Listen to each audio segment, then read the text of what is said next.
Merci Madame la Présidente, Monsieur le Premier ministre. 19 milliards d'impôts nouveaux en 2026 sur les Françaises et les Français, les salariés, les entrepreneurs. Hier, Monsieur le Premier ministre, je le regrette, mais vous avez donc menti. Vous avez réussi à promettre plus de pouvoir d'achat, alors que votre budget est une véritable boucherie fiscale pour la classe moyenne et les familles qui paient déjà le plus lourd tribut de tous les pays développés. Pire, Monsieur le Premier ministre, pire, la charge fiscale dans notre pays est tellement insupportable que depuis 4 ans, les impôts ne rentrent plus comme ils le devraient. À défaut d'écouter la souffrance des contribuables, écoutez, lisez les rapports de Bercy, peut-être y serez-vous moins insensible. Hier, Monsieur le Premier ministre, vous avez donc menti, vous avez loué la valeur travail, alors que vous allez geler tous les salaires des fonctionnaires et spolier les pensions de retraités pour 20 milliards d'euros, pas pendant 4 ans. Là, là, là, là, là, là, là. Hier, Monsieur,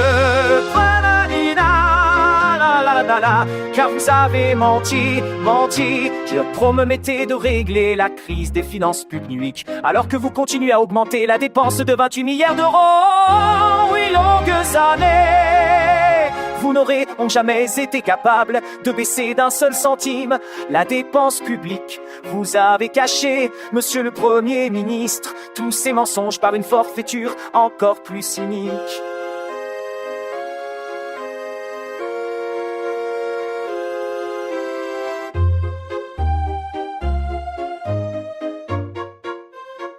Vous avez menti à des milliers de Françaises et de Français qui travaillent dur et qui nourrissent le légitime espoir de pouvoir prendre le retrait plus tôt. Et tous ces travailleurs, vous les avez trompés avec la complicité des sociotraîtres de service. Jamais avare d'insulter l'intelligence et la digue de nos compatriotes.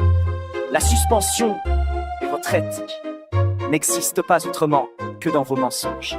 Vous mentez avec les socialistes, mais vous mentez mal grâce à la sagacité de Marine Le Pen. Vous avez dû avouer depuis hier qu'il n'y avait ni amendement, ni projet de loi, un simple accord d'appareil avec des socialistes qui ne savent rien faire que mentir. 19 milliards d'impôts, un mensonge sur les retraites, quel beau pacte de lâcheté avec les RR et les socialistes. Alors, avouez vos mensonges.